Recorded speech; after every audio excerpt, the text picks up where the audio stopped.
This episode is brought to you by XL Coaching Academy. Hey guys, I'm really excited to let you know that I started a mindset coaching business.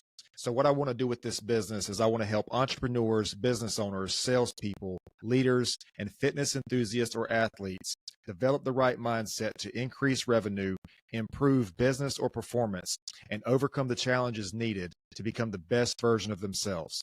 You can get more information about this by emailing info@xlcoaching.academy. Yeah, man. So the way I normally start this thing out is just ask you guys to introduce yourself, say a little bit about yourself, who you Okay. are and that kind of thing. And that'll help us preface the conversation, I feel like. And I know when we talked originally, I think there was a lot of good things we touched on. And especially I think this whole concept of, hypnotherapy is interesting to a lot of people. And I think it's probably obvious why. But I'm curious to get into this, man. I don't know. I guess I'll maybe let you introduce yourself first before I say too much into it. But yeah, whatever you think is relevant, however you want to get started.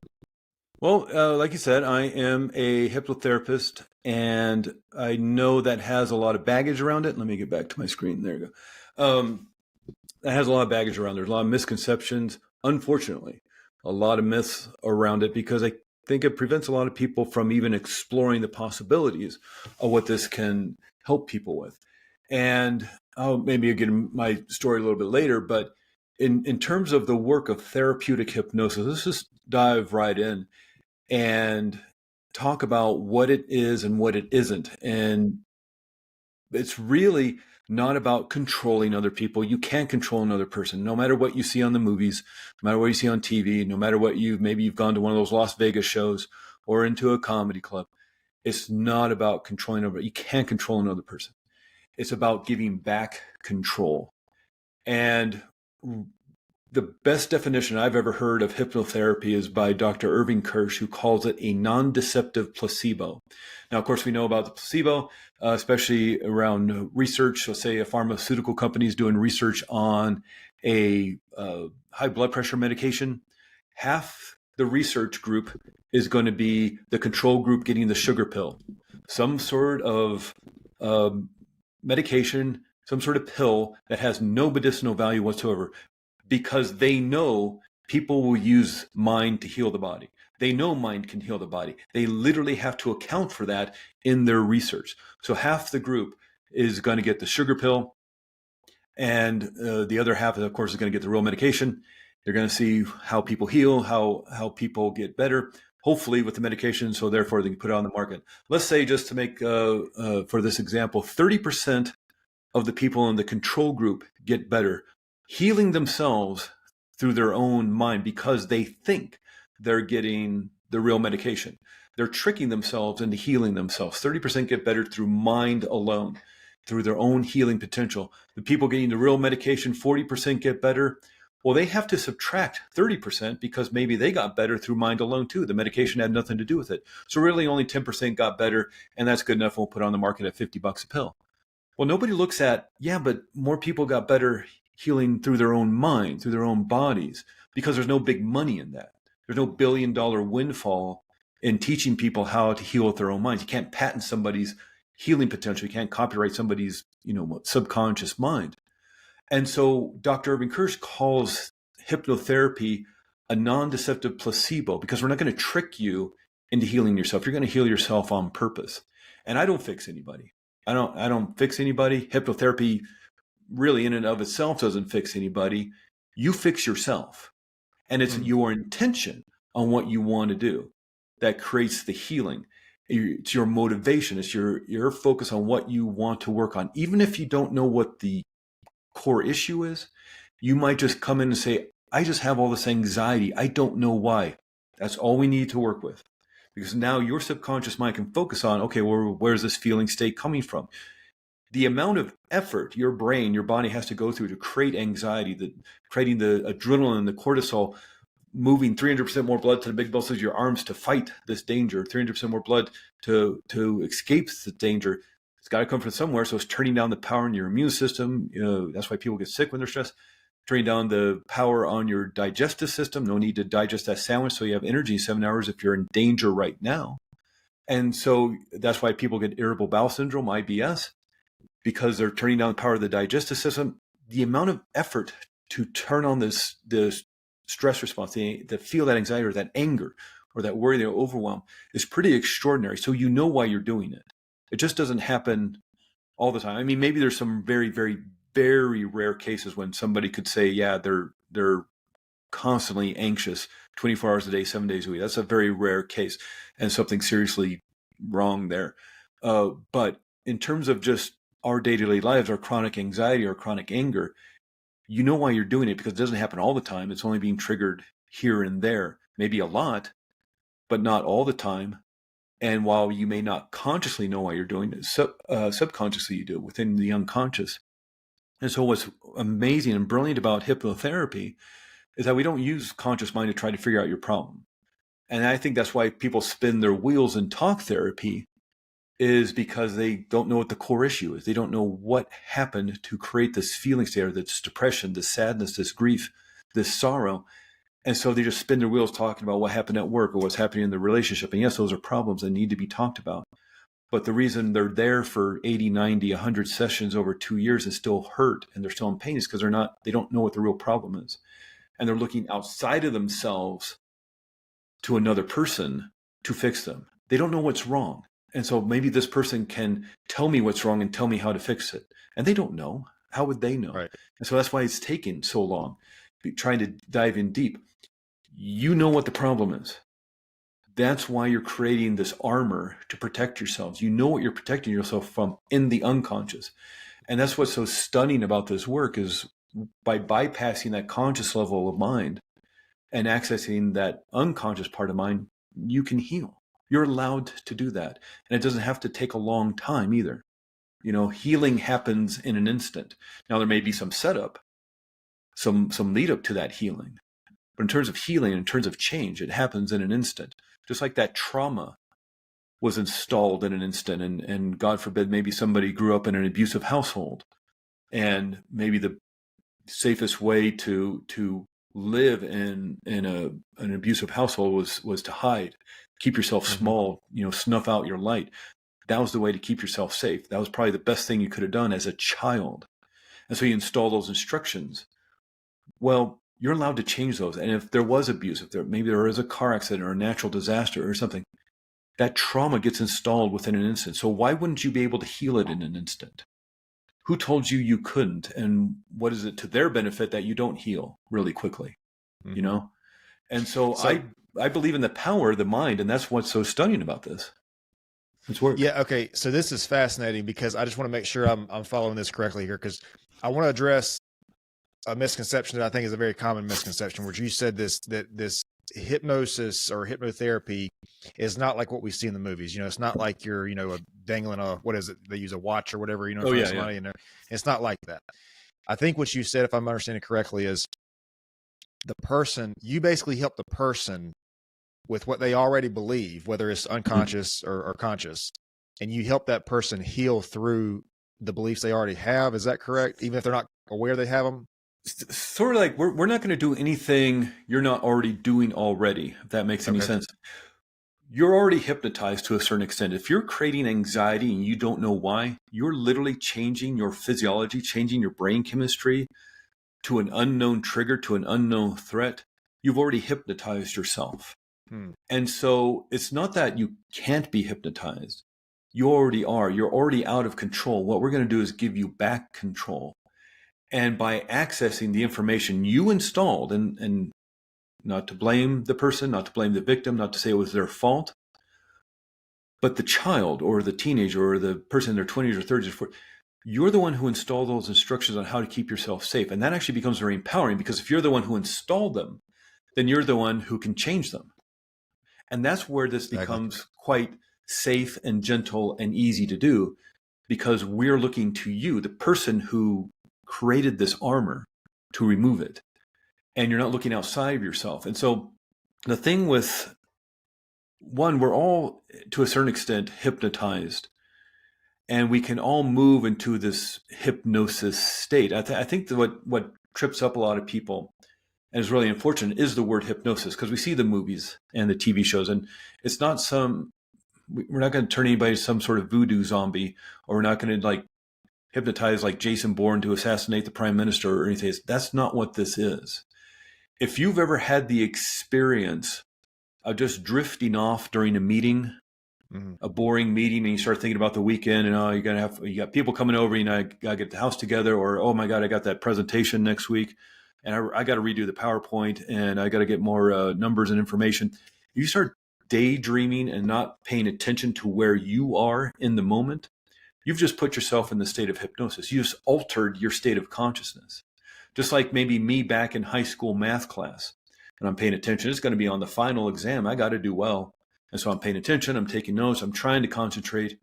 And I'm in the beta brainwave state, firing about 18 cycles per second, just literally how fast the neurons are firing in my head. And they fire in a wave-like fashion, so they go from back to front to back again. That's one wave. Consciousness, what you and I are in now, Cody, firing about 18 cycles per second. And then this is just so boring for me back in high school. And I'm just like, I can't take this anymore. I start drifting off and doing one of these, and I'm staring out the window and I'm thinking about the weekend and how much fun I'm going to have. I just altered my state of consciousness. I've turned off the external world. I'm not hearing the teacher. The teacher's still talking. Kids are still asking questions and talking. I've moved inward, and now I'm daydreaming about the weekend and how much fun, or the thing I got to do next month, or the vacation I took a year ago. I've moved inward, altered my state of consciousness, and moved down to the alpha brainwave state, maybe firing about 12 cycles per second. And then I'm staring out the window and I'm thinking about how much fun I'm going to have in the weekend. And I start doing one of these. My eyes start closing and my head's nodding down. I'm not really asleep, but I'm not really awake either. And now I'm moving down to the theta brainwave state, maybe firing about 6 cycles per second. Pretty soon, I've altered my state of consciousness again. Pretty soon, I'm going to be in the delta brainwave state, maybe firing at 1 or half cycle per second. But instead, the teacher sees me and says, "Hey, Craig, why don't you come up here and do the problem on the board?" And so I jolt awake and I'm looking around. Everybody's staring at me. I'm embarrassed. I don't know how to do the problem on the board. I don't know what I'm going to do going up there. Now I'm stressed. I'm firing about 30 cycles per second in the fight or flight response. In just this, 7-8 minute time period of me back in high school math class, I've altered my state of consciousness 3 or 4 times. And you do this consistently all day long. All we do is access your ability to do that and do it on purpose. That alpha theta brainwave state is a very influential, suggestive brainwave state. That's why it's very concerning about what movies you're watching, what TV shows you're watching, what podcasts you're listening to, because watching TV puts you in the alpha brainwave state. And so if you've ever been watching a movie and it's a very exciting, adventure, action-packed movie, and you get excited and the movie's blaring and you get you get a little stressed because you don't know if they're going to be able to jump the canyon or whatever. And you're like, oh my God, they did it. You've hypnotized yourself to create a reaction. If it's a sad movie, you cry and then everybody dies at the end or whatever. It's evoking an emotion of you, and you've tricked yourself into creating a change within your brain chemistry to relate to what's happening. You're being influenced by the movie, because just watching TV, watching a movie puts you in the alpha brainwave state, a very influential state of mind and body. And so we just do that on purpose. You're doing it anyway. We just do it on purpose. And now a lot of people, we kind of talked about a little bit, those Las Vegas shows, the hypnotist shows, or the comedy clubs, or maybe seen it on YouTube or late night talk shows or something. People are singing like Elvis Presley, or hypnotized to dance like Michael Jackson, or quack like a duck, or bark like a dog, or pretend they're on a roller coaster or something. All this work that we do in hypnotherapy is about your intention. I can't control anybody. I can't make anybody quit smoking if they don't want to quit smoking. If you come to me this has happened to me before. A while ago, a long time ago, someone came to me and wanted to quit wanted to do sessions to quit smoking, to show his wife that, nothing works, so I'll just smoke in the garage. He was using it he was paying good money as a negotiating ploy, so he could tell his wife that nothing works and he will have to smoke in the garage, because he didn't want to quit. I can't make him quit. I can't go into Las Vegas casinos or bars or wherever and just snappy, wavy, make people quit smoking. I can't go into prisons and hypnotize everybody to be law-abiding, upstanding citizens. I can't, hypnotize Elon Musk to write me $1 billion check. The reason I don't have $1 billion check from Elon Musk is because he doesn't want to write me one. Mm-hmm. And so it's about your intention. And going back to those shows, every single person that gets up on that stage volunteered to be there. They want to be there. That, Vegas shows, even the more unknown people, it's like $70-$80, to get into one of those shows. So they got to put on a good show. That's some good money.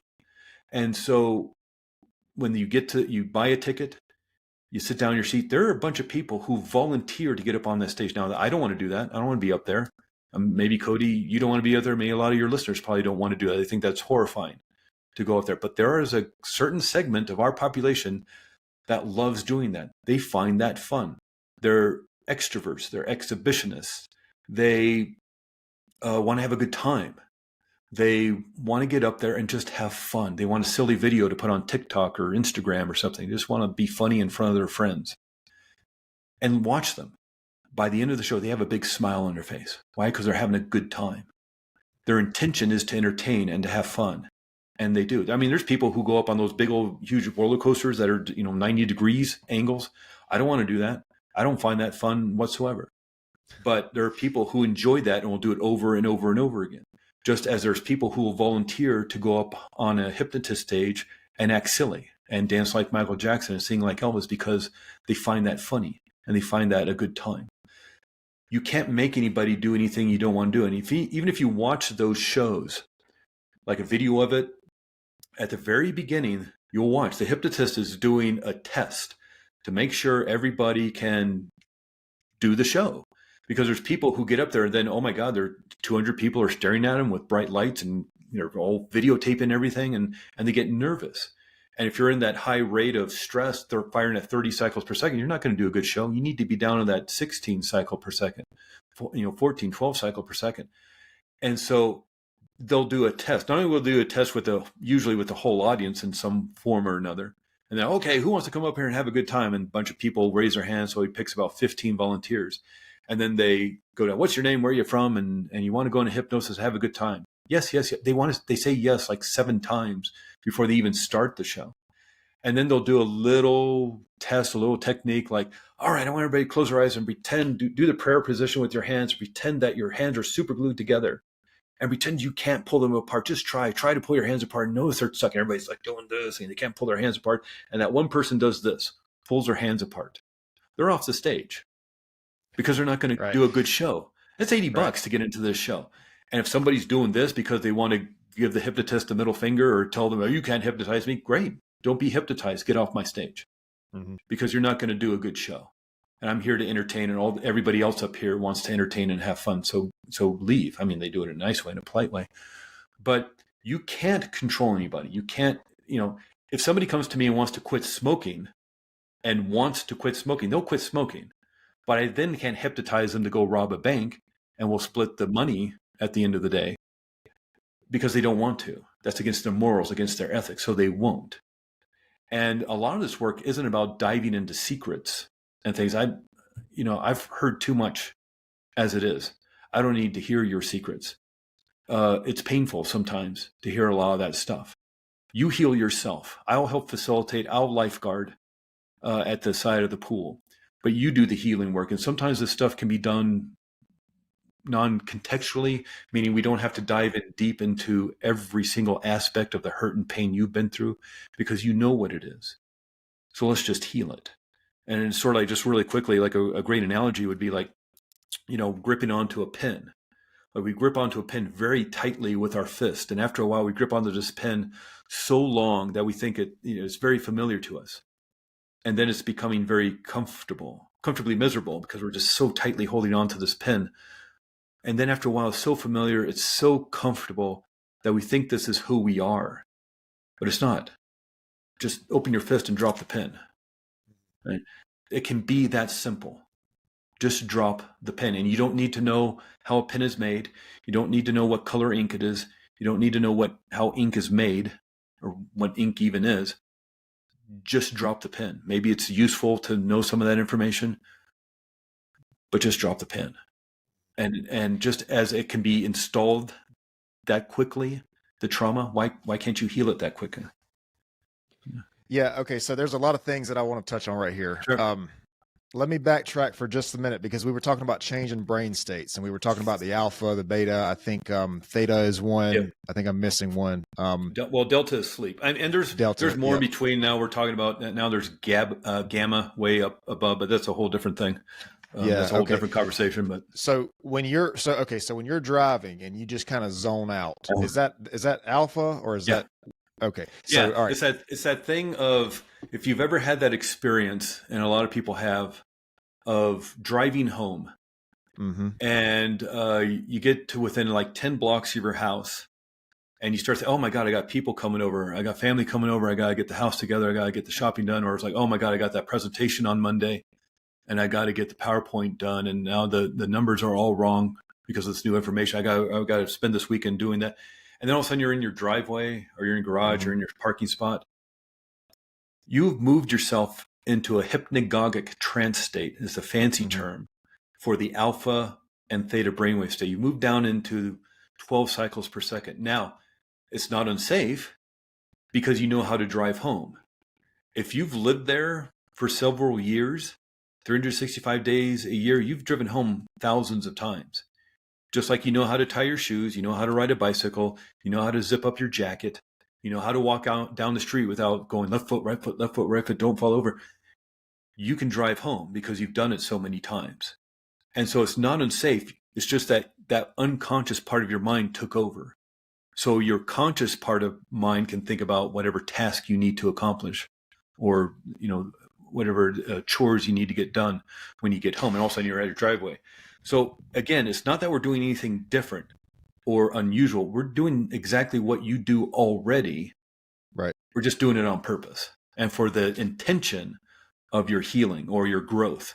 Right. And that was kind of what I was leading up to, because we were talking about intention also. So we were talking about changing brain states. I guess you would call it that a state. It's a state. And then we're talking about intention. So I feel like if we overlap these things, and I don't know enough about this to say, advocate for zone out, quote unquote, while you're driving. I don't want to say that. No, don't do that. I'll just say, if you're doing something and if you're, I guess it would be your unconscious mind takes over as far as the repetitive motions goes, whether it's, washing dishes or whatever it might be. What I'm trying to lead up to here is, can we use that time in a productive way instead of thinking about maybe some of these negative things, these things that might stress us out, the presentation or the shopping or whatever it is? Are we able to use that? Is that part of the healing process to use that time productive, whatever way that might be? Because I feel like this is a way to literally program our minds. I feel like this is what's going on. Yeah. In fact, Richard Bandler, who is one of the co-founders of neurolinguistic programming, NLP, maybe we talk about that in a little bit. But Richard Bandler says you can solve a lot of problems by overwhelming it with positive thoughts. The issue comes in that your subconscious mind is not here to make you happy. Your subconscious mind is here to keep you safe and protected. It's for your survival, which doesn't necessarily mean your happiness and your success. Maybe that's a part of it. But it's about protecting you from the threats in the world.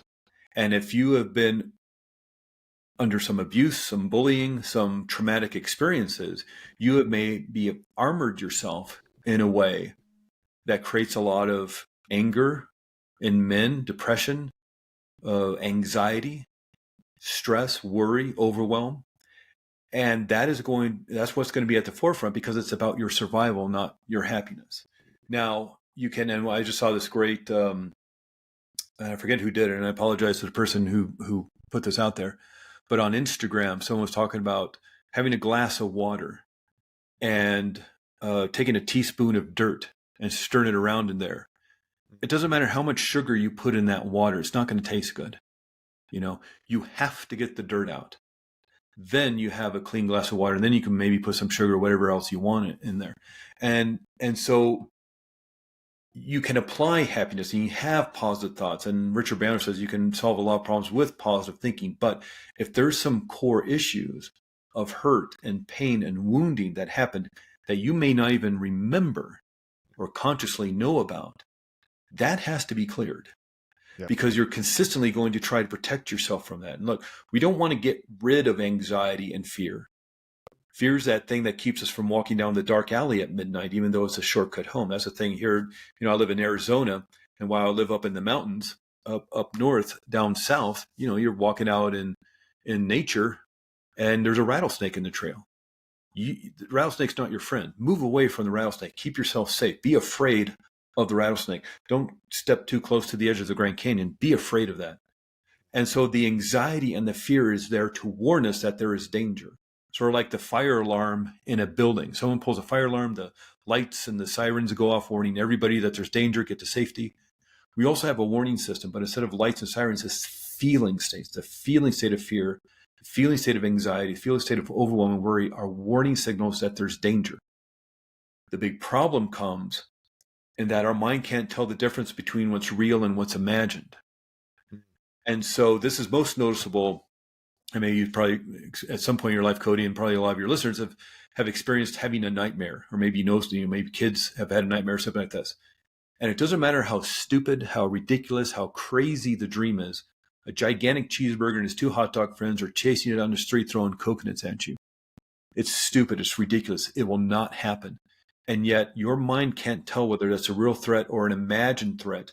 And even in deep sleep, it will clock that danger, and it has this sort of shoot first, ask questions later protocol. It'll turn on that stress response. Again, that's a pretty extraordinary change within mind, body, and brain to create the stress response. Now you're doing that while asleep, all because of cheeseburgers chasing down the street, throwing coconuts at you. Imagine what's happening in your waking world. And so if we know that through thoughts, no matter how ridiculous, how silly, and how unbelievable, if we know what we think can change how we feel in your body, well, let's do that on purpose. Again, we're not doing anything we're not doing already. We're just doing it on purpose and for the intention of your healing. Right. And so, I understand that. And I think the issue a lot of people might have with that is, like we're saying, this conscious change of thought. Okay. So earlier we were talking about something. You said you were basically stuck in fight or flight, as a response to something that maybe you didn't even know happened, or maybe that you weren't aware of, or whatever. Yeah. My understanding, and this is crazy that we're talking about this right now, because I'm having a conversation with somebody tomorrow on the podcast about PTSD. Okay. And it sounds like to me, my understanding, my very limited understanding, is that PTSD is being stuck in that fight or flight, long after the event or the trauma or whatever has left.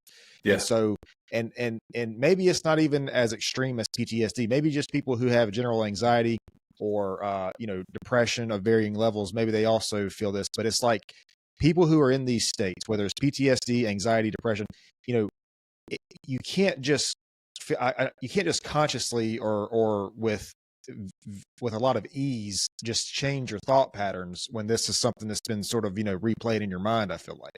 Right. So and I think you said that. I think you said the core issue, whatever that is, has to be addressed. Yes. So addressing that core issue, because it sounds like it's not just changing your thought patterns or your whatever your thoughts might be, but changing that core issue. Is that something that can be done through hypnotherapy? Whatever that core issue, whatever causes the depression or whatever. Let me give you an example. Back in 2020 and 2021, I guess 2022, I was doing classes for the cancer support community of Arizona. Okay. And these were, I was doing them live because they opened up an office up here in I live in Flagstaff, Arizona. They opened up an office up here in Flagstaff. So I was doing in-person classes on a Saturday morning or Thursday evening or whatever, pain control and healing acceleration. And all this is proven scientifically. And just as an aside, I'll send you some links and things you can put out there.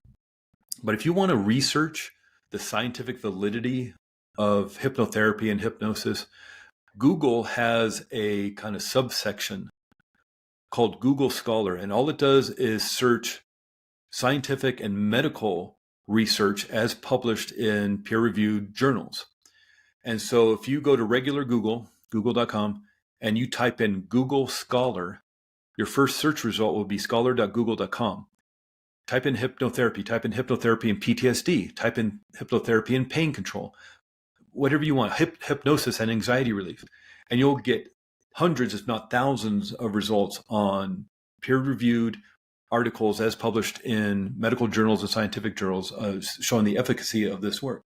But a few years ago, I was doing classes, and we switched to Zoom, of course, because of COVID, and cancer patients, of course, have compromised immune systems. So they were the first ones I noticed that shut everything down and went to Zoom.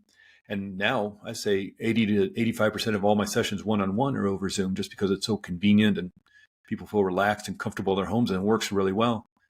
And so I was doing these classes, and we do a series. And in one series, this older woman was in the class. And, we have like 12, 15 people in a class over Zoom. And I'm guessing she's about 70 years old. And she came to the first two classes. And there's not a lot of group work. It's just me explaining hypnotherapy, and let's do a process. Everybody close your eyes and let's move through this visualization technique or whatever the strategy is we're using that day. And then at the end, if you want to ask questions, fine. But mostly people have things to do, and they go. So there's not a lot of interaction.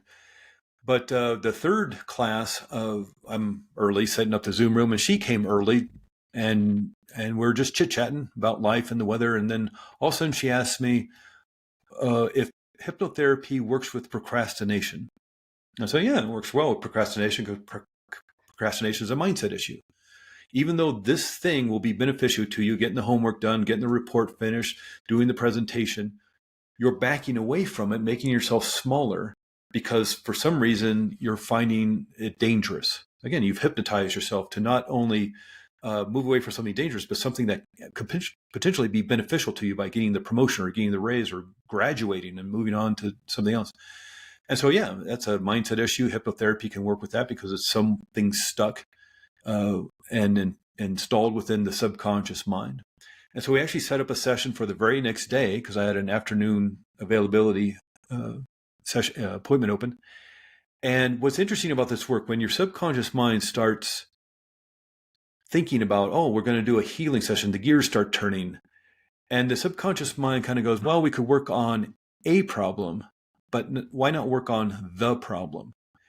And when she got to the session 24 hours later, solo session over Zoom, one-on-one, she says, I told you I wanted to work on procrastination, but what I really want to work on is why I don't matter in life.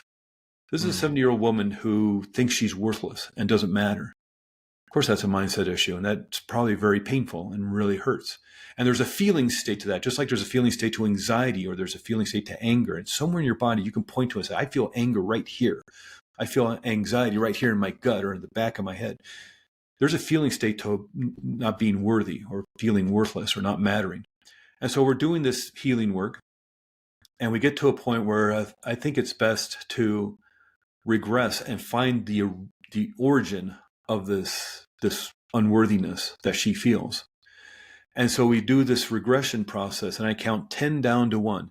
And on 1, you're going to be at that very first time you ever felt this, the very first time you ever felt that you didn't matter in life. 10 down to 1, and 1, where are you? And she says, I'm standing up in my crib, and my father's screaming at me because I won't stop crying. Now, if she's 70 years old, that's probably the late 1950s, early 1960s, something like this. And maybe men back then weren't exactly taught how to be nurturing fathers to young children.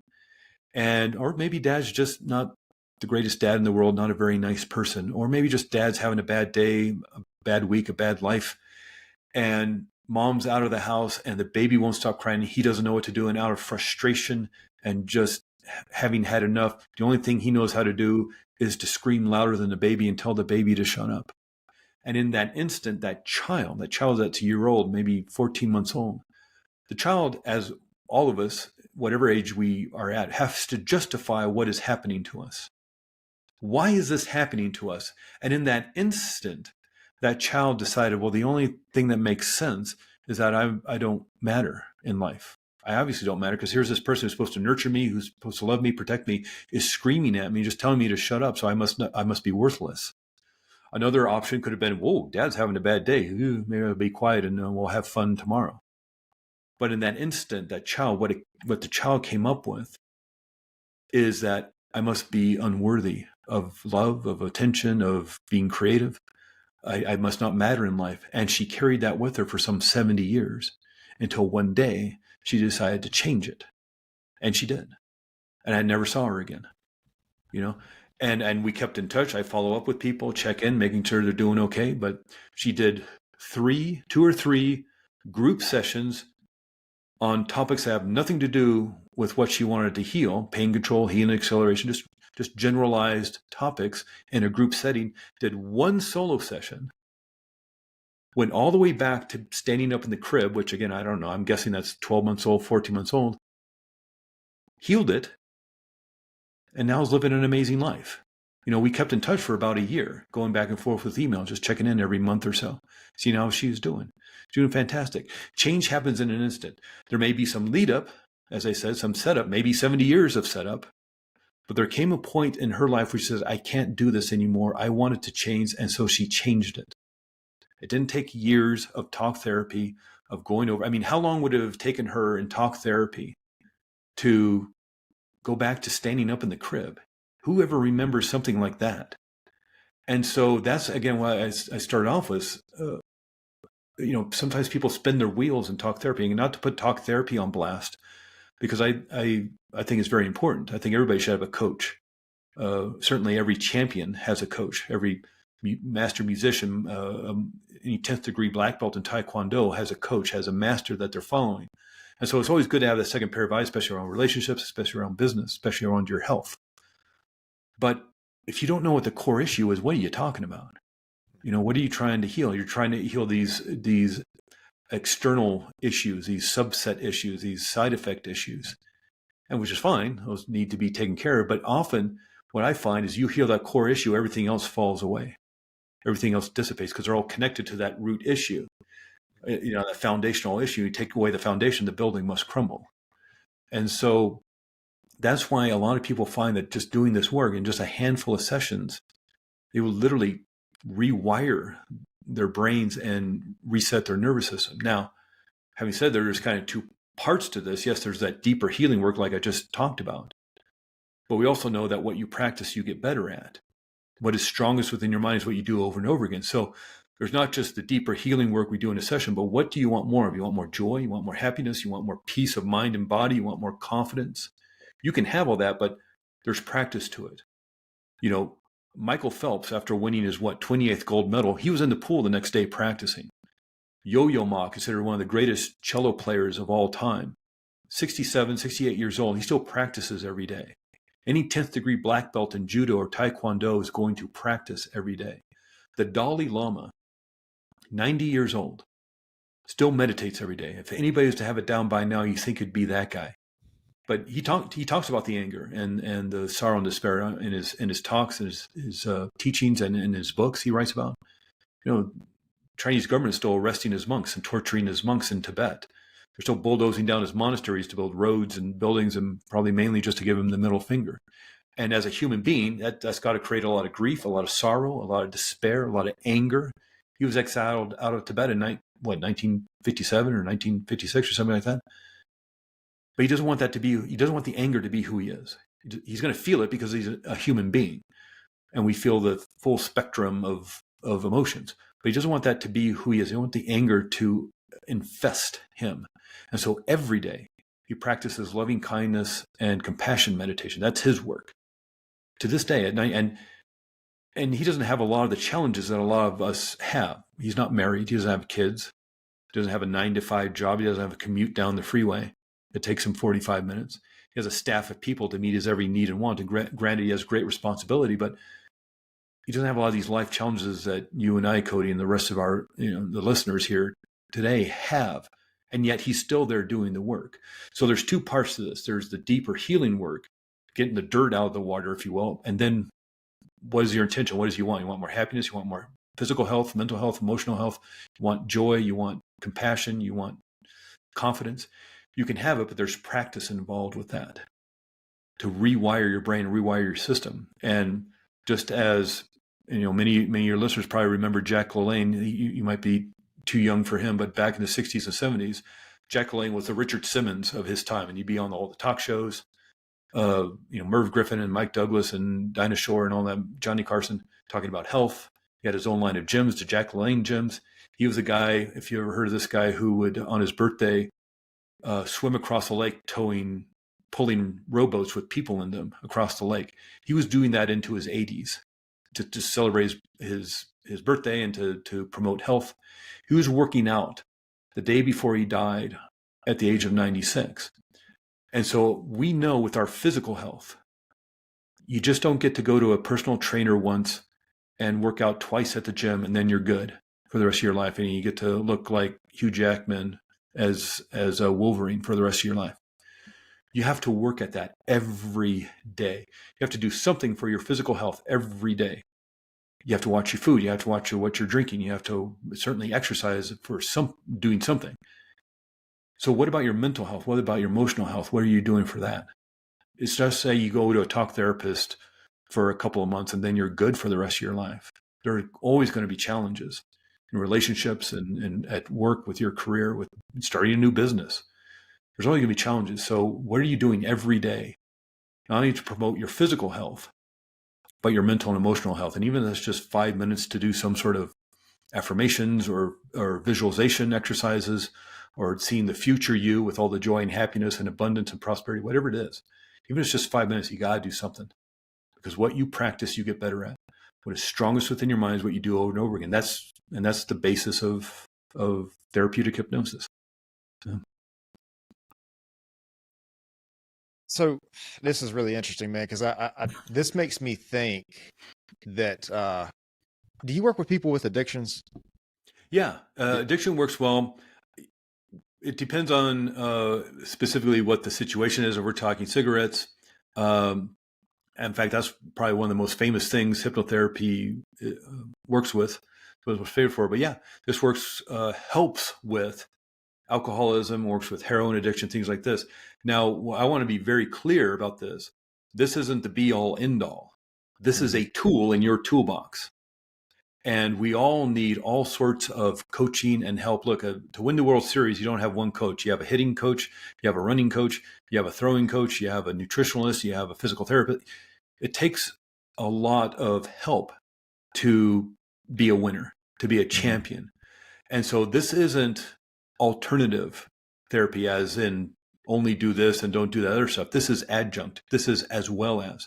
So on top of let's just, if this works for you, the 12-step program, on top of going to counseling, on top of, whatever you need to do to detox, hypnotherapy can definitely be a part of that to help with the healing and the reset, sort of the, when you install a new operating system, it can certainly help with all that. I wouldn't, especially something as extraordinary as something like heroin addiction or meth or alcohol. I wouldn't I'm just going to go to one hypnotherapy session and that will be it.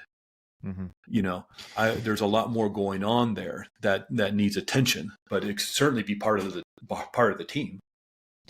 Yeah. So the reason I'm asking it is, first of all, I think addiction is a huge issue, but I mean, there's a lot of issues that I think, a person could probably benefit for something like this, but addiction, at least from the outside looking in to hearing people talk about it, it's like there's a lot of self-sabotage going on there as far as, I can't get better because X, or I can't get better because Y, or whatever it is. And, we talked about the procrastination and we talked about all these things. It's like I can't help but keep bringing it back to the self, to the person, because it's like the person is trying to make themselves believe that this bad thing or this bad situation, this bad state of mind is justified some sort of way. Like the procrastination thing, I procrastinate. I don't do things at a timely manner. Well, it turns out because the person didn't feel that she was worthy. So maybe she didn't feel that she was worthy to do things in a respectable timeline. And so it just seems like it's fascinating that it always comes down to the person. You'll find, I'm sure you see this in your line of work. You'll see a person who has some sort of addiction that really hinders their lifestyle. So like alcohol, for example, most people can't just operate, extremely drunk and just operate in society, but you'll find a person who's doing well. They're staying sober for a while. They'll get a job, and then some kind of way they'll sabotage that job to reinforce the belief, whatever that happens to be. And then they're back, on the alcohol again. And so it's just, it seems like a lot of these different avenues lead back to what we talked about earlier, the intention of the self. What is it that you already believe about yourself? And that's just the point that I want to drive home here, because it's, myself included, I think we all have this idea of hypnotherapy as someone making us believe something about ourselves that we don't already believe, or that, whatever. But it Yeah. sounds like what it is it's helping us uncover what we actually believe. And maybe that's not a good thing. I mean, maybe it's not a good thing, but maybe we can change that through the therapeutic process. Yeah. And If let's say, for example, well, here's an interesting example that just happened to me recently. I was working with somebody, um, and it's for a lot of kind of like anxiety and just trying to get through work and things like this. And we worked about, like, he'd come in like once a month, like maybe every 6 weeks. I think we did like 2 or 3 sessions pretty close together within a few weeks. And then he came back like 6 weeks later, and then he came back another month later. And so we'd done about 6 or 7 sessions together. And on like the 7th session, he came in, oh, I wanted to tell you I'm 30 days sober. It's like, I had no idea he was drinking. He didn't tell me. He didn't put it in the intake form. We'd never discussed it. It had nothing to do with the work we were doing. I mean, obviously it had something to do with the work we were doing. But he said, because of the work, because of this hypnotherapy and the healing I've done, I don't drink anymore. And we weren't specifically, like you say, he didn't come to me and says, I'm an alcoholic and I want to quit drinking. He says, I want to work on this hurt and pain I have in my life and how it's affecting my work relationships and my, friendships and my family issues. And I was like, okay, let's work on that. And we do various things whenever he'd come in. And then one day he just came in and said, oh yeah, I quit smoking, or I've quit smoking. I quit drinking. And so it can be very helpful because, if you grew up in a household where you're physically abused and had somebody telling you you're worthless, I mean, that's going to be very influential in your life. And so it's not so much that you need to quit the drinking, you do, but that's not the problem. That's the effect of the hurt and pain. right. So if you deal with the hurt and pain, then there's no reason to drink anymore. Now there's probably other aspects to the addictive personality and all that need to be worked on. And that's why sometimes this isn't just a one and done, or just a couple of sessions. Sometimes you need to work on it and install these newer beliefs about yourself. But you heal the child if that's where this started. Then everything else after it has to collapse. If you give the child the worthiness and the protection and the safety and the love and the confidence and the strength and power to move through all those situations, and the mind can't tell the difference between what's real and what's imagined, would you not then heal every other aspect moving forward if you change that foundational issue? And if you change the foundational issue, if you become a different person and how you believe about yourself, then why would you need to drink? That was that old person who doesn't exist anymore. You've literally, updated your operating system. And so if you've updated the operating system, it's like updating an app on your phone. So it's kind of the same app. It's just newer and better and does more stuff and is better and all that, hopefully. And so it's the same with this. You're still the same you, but now you're just updated the operating system to be stronger and more empowered and heal all the bugs that were in there. Heal all the bugs. Now the operating system works really, really well. If you don't, need to drink anymore, you don't need to drink anymore.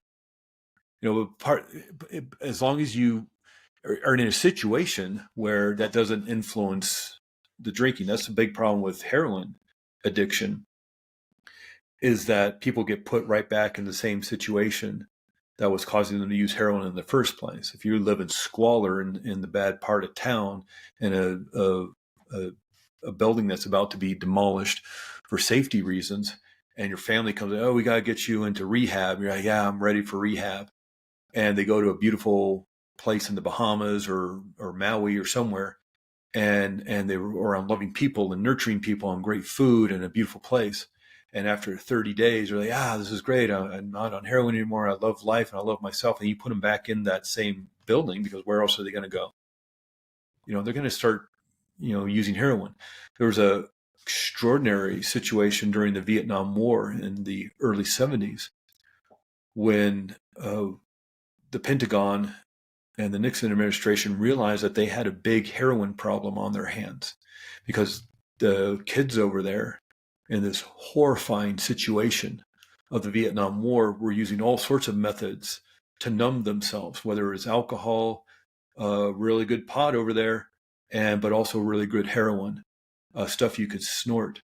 And they thought, as they knew the war was winding up, they thought they were going to dump something like 50,000 heroin addicts on the streets of America.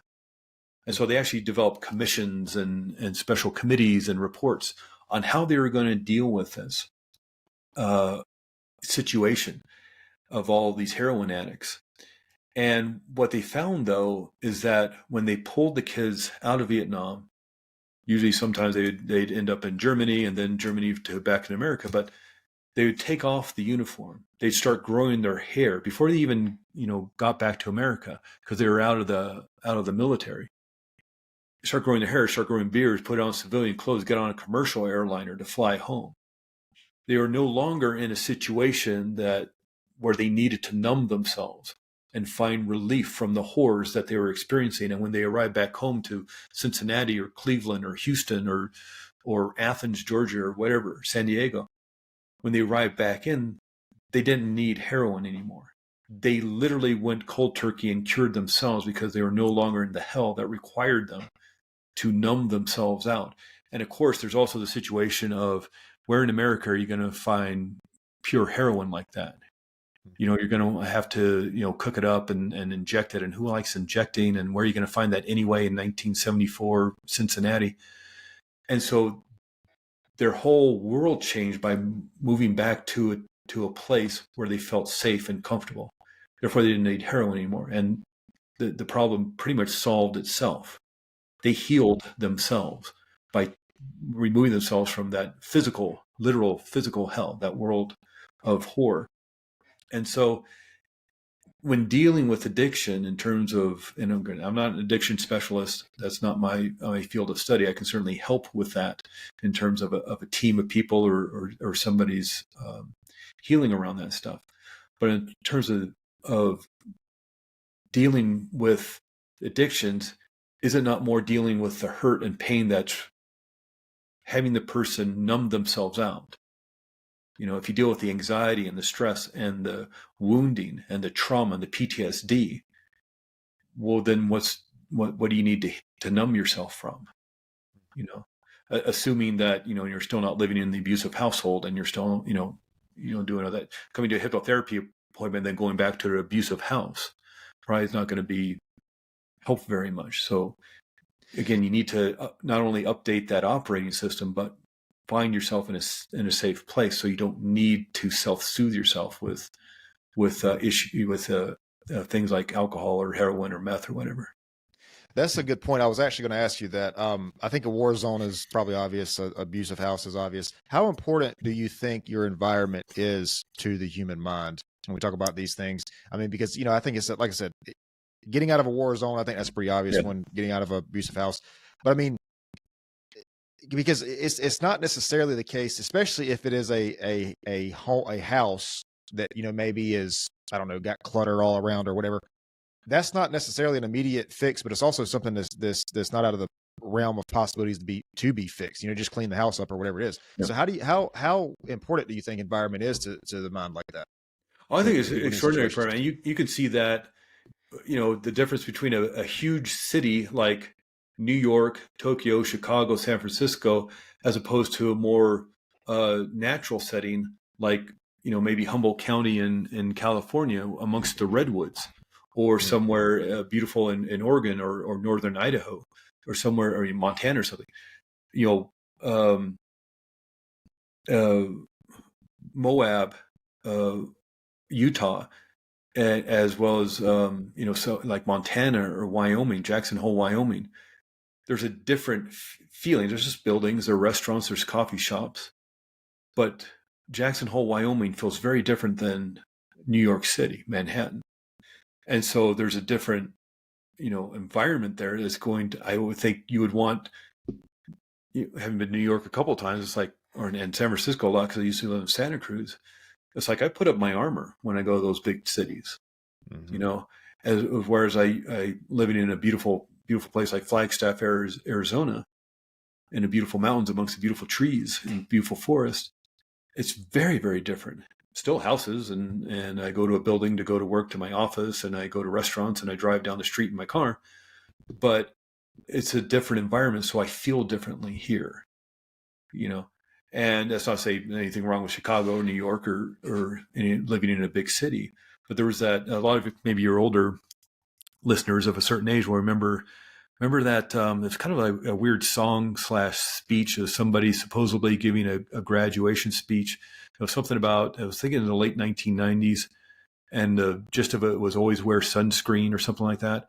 But one of the lines in it, and this may jog everybody's memory who heard it before, is one of the lines was, live in New York until it makes you hard, and live in Northern California until it makes you too soft. And it's that thing. It's like, yeah, those are beautiful places to live, but it's also that environment's going to influence you. I mean, we're very influential people. Look, wine poured from a heavier bottle tastes better. The color of a medication and the shape of it influences how it works within your body. The best colors to use for medication are pink and green, although the best color for a tranquilizer is blue, light blue, except for Italian men. Light blue, like the color of my shirt, light blue tranquilizers don't work with Italian men, and they think because one of the soccer team, one of the football teams, is the azure, and azure is Italian for blue, and so it's exciting for them. The uniforms are blue, the banners are blue, the flags are blue, and so to them, blue is very exciting because it reminds them of the football team. But everyone else in the entire world, blue is the best color for tranquilizers. If you're dealing with insomnia or something like that, just not Italian men. There was a research study that showed that was pretty extraordinary. These actors, I think they're like Central Park or some big park where people just hang out and sit on benches and read newspapers and things like this. It's a big park, and these actors would go up to people, and they would have like a coffee cup in their hand. They sit on the bench and say, "Hey, excuse me, would you hold my coffee for a minute? I need to text my mom." And then they get out their phone and they text, and they grab the coffee back. "Thank you so much," and they'd walk off. That was it. That was the whole exchange. Half the people held iced coffee. The other half of people held hot coffee.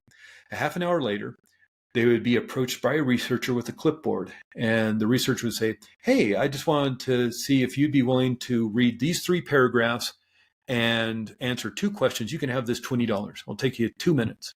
About 98% of the people would do it. They'd read these 3 paragraphs. The questions had to deal with the main character and the attributes and the character traits of the main character of the story.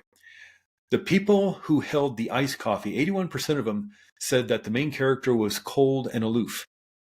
80% of the people who held a hot coffee said the person was warm and endearing and engaging. It's the same story. You think that your perceptions are your own, but you're being influenced. I mean, this goes, if you're doing a presentation, if you have investors who you want to invest in your new business, serve them hot drinks before your pitch. They'll find you warm and engaging. Serve them hot coffee or tea or a hot cider. You don't even have to drink it. They just have to hold the hot cup. Yeah. They will find you warm and engaging and more likely to, if you see them walking in with iced coffee, I don't know how you're going to change that. So we think we're being influenced. We influence ourselves. Oh, TV won't influence me, and podcasts won't influence me, and movies won't influence me, and newspapers and what I read on the internet won't influence me. You're being influenced heavily. We know watching TV, I'm the one who did all this, but it's known that watching TV puts you in that alpha brainwave state. They knew that back in 1969, and that research wasn't published in a medical or scientific journal. That was published in the Journal of Advertising and Marketing. We know watching TV puts you in the alpha brainwave state. The news knows that. Commercials know that. Politicians know that. And so Some what people, are you being some sold? people, some people say that's why it's called a TV program, Yeah. because it does put you in that. And that is very, listen, tinfoil hat aside, that's something to be very aware of, Oh, yeah, yeah. especially when I mean, I think probably children, especially, but even adults, be conscious of what it is that you're watching or absorbing, through podcasts or whatever, because these things have an effect. We I don't know if there's any science or research on this, but we when I was a teenager, we heard a lot about the subliminal messages. If you play a song backwards, it's like a whole different. It actually sounds like a completely different message. Yeah. There's a Led Zeppelin song that's famous Oh, for yeah. that. But I want to ask you, because I'm gonna have to close up here in a little bit. I want to ask you just real quick before we finish. So we talk about hypnosis. We talk about, basically it sounds like we're trying to influence ourselves or become aware of our own thoughts or whatever. I want to ask what I feel like is a very important question. And I know there's different ways to build and maintain our self-confidence, but I think as, if a person that is doing anything in the world, that's going to be productive to anything, we're going to encounter stress. We're going to encounter people who maybe don't necessarily agree with us, or who are a little bit hostile about how they disagree with us. We're giving these presentations, we're trying to raise families, we're doing all these things, and there's stress everywhere. What would you say as far as a self-confidence goes? How can we kind of be sort of grounded? And I know there's a lot of different ways to build self-confidence, do difficult things and that kind of thing. But as far as the hypnosis part of it, just, I guess, maybe hypnotizing yourself to believe in yourself. Is that something you sort of usually work with? Oh God, yeah. Yeah. Here's the best thing you can do in terms of, and when you say, oh, hypnotize, I can't hypnotize myself.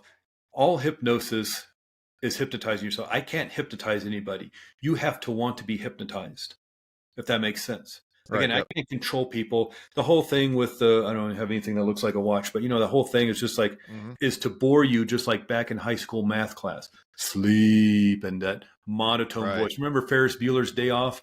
That teacher put everybody in the hypnagogic trance state. They're drooling on their desk. They're staring out the window. That's what that's all about. The boring voice that's getting sleepy. Follow my watch. You're doing that, so you put you in that alpha theta brainwave state. But you're doing that because you want to. You went to the appointment. You made the appointment. And so you're going to want to heal. So you allow yourself to do that. So in terms of your own work, the best, but the mind can't tell the difference between what's real and what's imagined, and what you practice, you get better at. So pretend you're not confident. Pretend you're confident. You are confident in a great many things. Tying your shoes, maybe riding a bicycle if you know how to do that, or driving a car, zipping up your jacket. I know these are kind of small things, but knowing that you could walk to where your shoes are, put them on, tie the bow, and walk out without your shoes flying off. You're confident that you can do that. What does that feel like? Where do you feel it in your body? Well, I feel confidence right here in my chest, or I feel it in my gut, or the back of my head, or my throat, or whatever.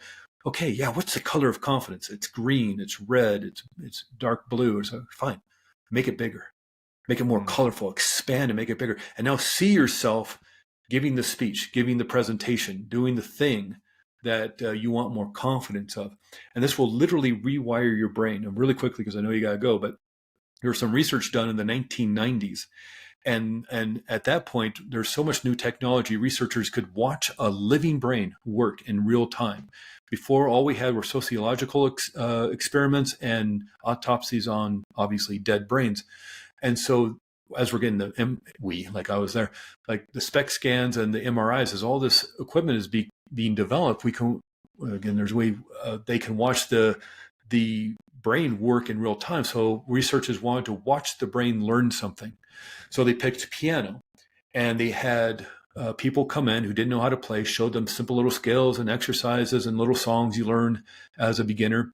And they would sit down at the piano for 2 hours a day for 7 days and just practice piano. They had the control group. You always have to have the control group. And they didn't do anything. Didn't learn anything, didn't practice piano, didn't even come into the lab. And they just did nothing for 7 days, didn't learn anything new.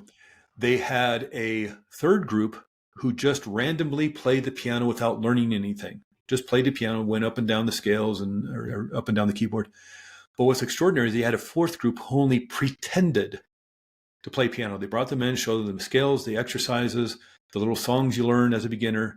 But instead of sitting at the piano, they sat over at a recliner on the couch, closed their eyes, and pretended with their imagination to practice the piano.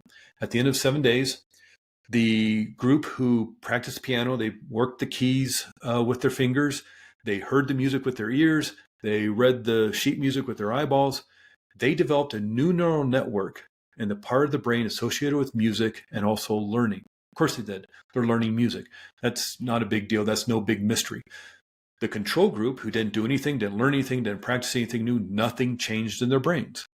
Compare and contrast. Well, they didn't do anything, nothing changed in their brains. Okay, no big mystery there.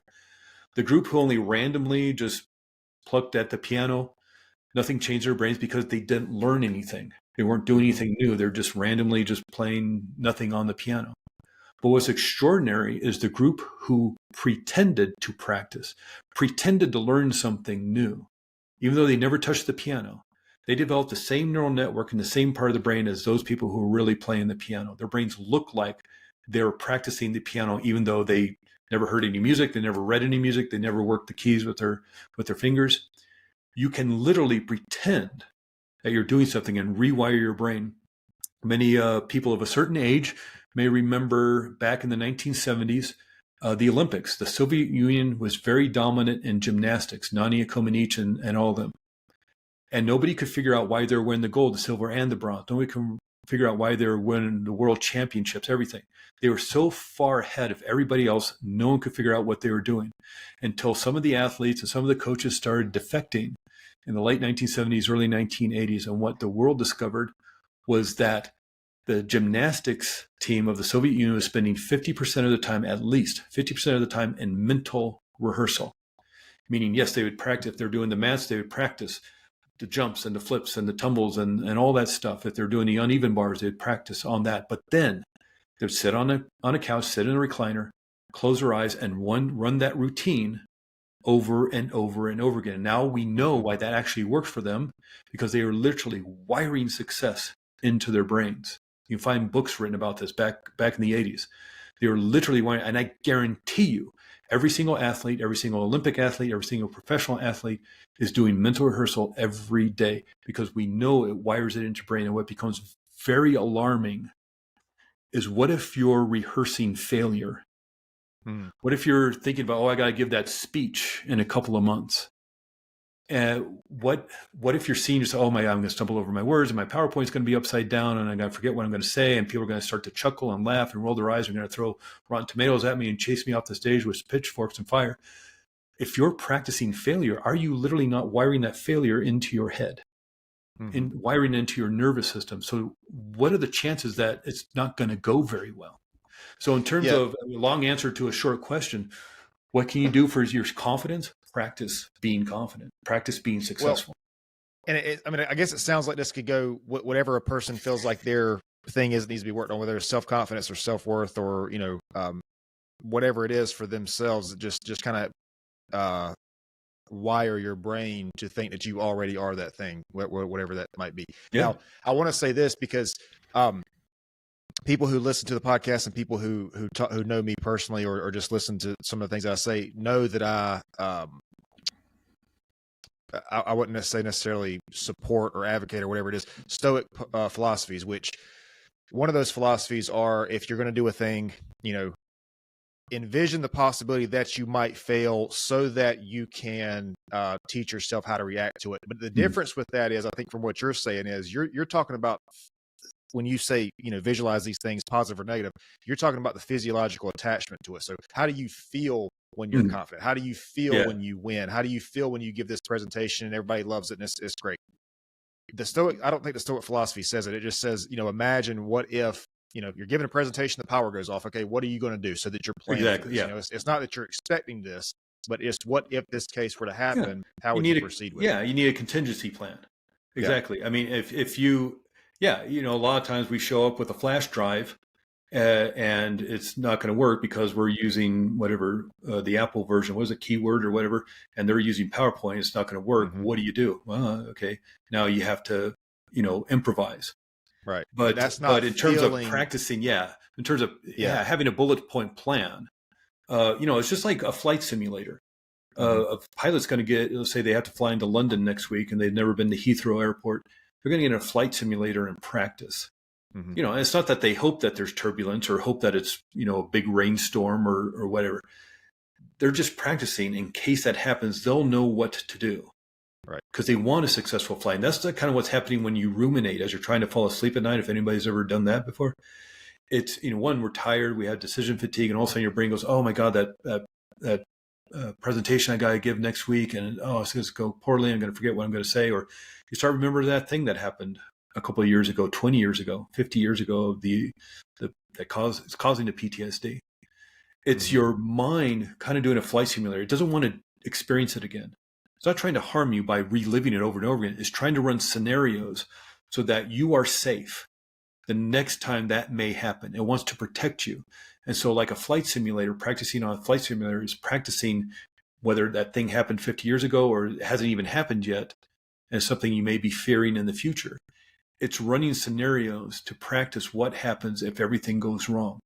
You got to stop that though, because that's hyping you up, and your mind can't tell the difference between what's real and what's imagined. So it thinks it's happening right now. Mm-hmm. So if you're reliving the car accident that happened 50 years ago, it's not that it happened 50 years ago, it's happening right now again. And it's hyping up your body and implanting and storing that hurt and pain even stronger and more empowered within your nervous system, your subconscious mind. You're thinking about that presentation you got to give next month in front of the big conference, the keynote speech, and it's going wrong. It thinks even though you're lying in bed, lights are off, head's on the pillow, you couldn't be more comfortable and cozy, it thinks you're in front of an audience booing you. And so what's that going to do to your nervous system? And how is that going to wire you for that experience so that when you actually get up there, you're waiting for everybody to start booing you, and you're going to maybe find a way for them to boo you. So always be prepared. Sure, have a spare tire in your car. Have a first aid kit when you go out hiking. Have a flashlight and make sure your phone's charged when you go out hiking. You don't want to be in a situation where you're lost for 3 days, but just in case, make sure you have a flashlight, make sure you have a phone, make sure people know where you're going, make sure you have a first aid kit. If you're, but go in with the intention that you're going to have a great time and it's going to be the most successful thing, and even visualize that success.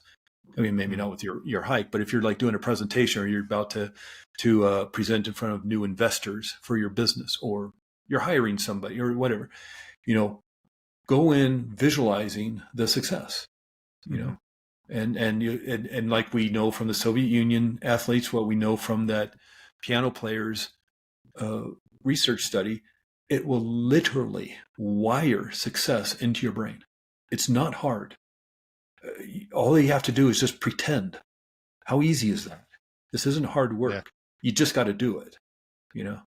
In of itself, getting on a treadmill and lifting some weights is not hard work. You just got to do it. Otherwise you're not going to see the results. I have one more thing I want to ask you before I do that. Where can people find you? Do you have websites, social medias, anything? Yeah, I do the social medias. Maybe I'm not on there as much as I probably should, but the best way to find me is probably my website, Arizona Integrative Hypnotherapy. I know that's a mouthful, but I live in Flagstaff, Arizona, and I work with people around the country, around the world, because of the amazing thing of Zoom or things like Riverside and things like this. And it works really well. So if you just went to Google and searched for Flagstaff hypnosis, you'll see me show up. Arizona Integrative Hypnotherapy. I also have, which might be easier to remember, a test anxiety course. It's not just for high schoolers or people in university, but a lot of professionals. Whether you're a nurse, a firefighter, an electrician, an auto mechanic, a real estate agent, you have to take licensing exams. And it's called ACE Any Test. That's pretty easy to remember. So you can email me there, or Arizona Integrative Hypnotherapy. Okay. And if you send me some links to that, I'll attach them once we get the actual video uploaded, everything. I'll attach everything and it'll be all in there. Perfect. So a question I normally ask everybody before we close this thing out, I know it's hard to pinpoint the most important, But if you could share maybe one of the most important lessons you've learned in your life, it could be your personal life, if it's something you're comfortable sharing, your career, what do you think is one of the most important lessons you've ever learned? I think the most important thing I ever learned, and I've already said it a couple of times here, is what you practice, you get better at. And when that got thrown in my face like a 2x4 to the head, it was pretty astonishing when you realize what you practice, you get better at. We know that from playing piano, from playing guitar, or learning martial arts or dance, or learning a foreign language, learning to walk as a kid. What you practice, you get better at. But what if you're practicing anxiety? What if you're practicing anger? What if you're practicing failure? What if you're practicing just depression and sadness?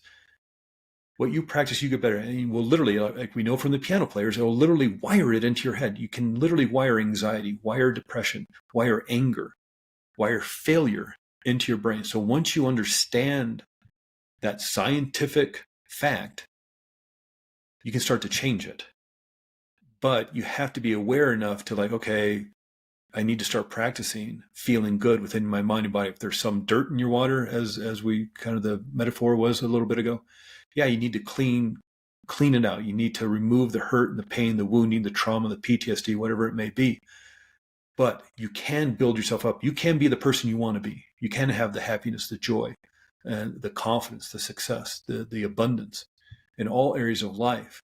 You can have it. It's just you may have to heal something that is blocking that. And once you remove that, doesn't automatically mean, once you pull out the anger and the anxiety, doesn't mean all of a sudden you're filled with joy and happiness. Maybe you are, but it's a good chance you're not, because you've never practiced that before. Yep. So practice. And what I love about this, and I know you touched on this earlier, we say that, well, if we tell somebody, well, it's your fault that you're not, this problem exists for you, or that you're not where you want to be. I mean, that sounds harsh, but at the same time, it sends the message that, yes, it might be your fault, or maybe it's not even your fault. Maybe you're in a spot, maybe you were born to a specific situation. That's not your fault, but it is your responsibility to fix that. There you go. But what I love about this, though, whether it's maybe it is your fault, or maybe it's not your fault, but it's still technically your responsibility, it still puts the power of the change in your hands. Yeah. And it it's becomes not like it's very empowering. Yeah. And it's not like it's, to an external force, to society or culture or this person or this group of people or whatever. It's the power is in your hands to make the change that you want to make. And I know, to a certain extent, I mean, yes, we need to do things collectively, and things need to happen on a collective level. But I feel like if the collective level is everybody doing their part, so even then I still feel like the power is in the hands of the individual person. Yeah. 100%. I agree with 100%. Yes, it's not your fault. It shouldn't have happened. It wasn't fair. Yep. But you were the one, even as a child, you were the one who put the instructions, installed those instructions on how to keep yourself safe. Again, through a traumatic experience, and probably unconsciously, and through duress and through a lot of pain, just like that example I have of the older woman who at 1 year old or whatever it was, installed that, I guess I'm worthless. She did that. And it's not to blame her or say it was her fault, or that it was fair that was happened, or that she had a awful father or anything. That wasn't her fault. Right. But like you said, it's her responsibility to change that, because she's the one who installed it. And that becomes very empowering, because you don't have to look outside of yourself to fix it. And that's the whole foundation of therapeutic hypnosis. You fix yourself. I'm not going to fix you. You don't have to look outside of yourself, because who better to know what the problem is than you? And more importantly, what to do about it, how to fix you. Who better to know than you? You know what you need. And so these techniques and these tools that we use in hypnotherapy allow you to do the healing work that you know you need, even if it's all unconscious. You know what you need to do. And that's why we kind of quiet down that conscious level mind with the sleep and getting sleepy and all that stuff. We're quieting down that conscious level mind, getting out of beta brainwave state, altering your state of consciousness, which you know how to do, because you were just in that boring meeting last week and you started staring out the window daydreaming. That's all we're going to do. And then track through feeling states, maybe that anxiety. I have had people usually we have a consultation call, make sure it's a good fit, talk about what you want to work on and what hypnotherapy is all about and how it can help. And then when you make an appointment, I'll send you an intake form. And on that intake form, I've had people write 7, 8 really detailed, specific paragraphs on what happened in their life and where they hurt, which is great. That's fantastic. I've had other people just write one word, anxiety. Fine. That's what we work on, because you know what that means. You have focused and pinpointed the hurt and pain or the issue you want to work on, and it's anxiety. Fine. That's exactly what we will work on. And you know what that means to you. And your subconscious mind will heal that, because that's your intention. It's your responsibility, and that becomes very empowering, because you don't have to look outside of yourself anymore. Blaming I know economy sucks sometimes, and I know things can be rough, especially with family, and parents get older and kids get older and all that, and sometimes there's bad news from the doctor and things, and that some of those things are out of your control. But if you keep blaming those things outside of yourself, there's no way you can change, and there's no way you can become the person you want to be. And so if you take that responsibility, and sometimes that hurts to think, okay, to stop being a victim, because they did hurt you, and you weren't the one who decided to be born into an abusive house. But if you take responsibility for dealing with that trauma and that hurt and that pain, then you're allowed to get rid of it. You're allowed to heal. You have that power. You have the right. You have and you have the ability to do it. And it doesn't have to take months and years. It doesn't have to. That's how powerful you are. Listen, man, it's a very empowering message. I appreciate your time here. I appreciate the wisdom, thank you, the Cody, insights. I know we went back and forth about scheduling and had to reschedule a couple of times. And so I appreciate your patience. And I really have been looking forward to talking with you, Cody. I appreciate being on your show. Yes, sir. Absolutely. I'm going to stop the video hangout for just a second. Sure. I'm going to explain to you just a couple details, but definitely appreciate your time, man. Yeah, you're welcome, Cody. Hey, everybody. Listen, I really appreciate you guys tuning in today, man. If you like the content, if you found this episode useful, you can visit us on social media. That's YouTube, TikTok, Spotify, Amazon Music, Rumble, Instagram, Facebook, and Google and Apple Podcasts. There you can like our videos, follow, subscribe, and share. And again, we appreciate it. We'll see you next time.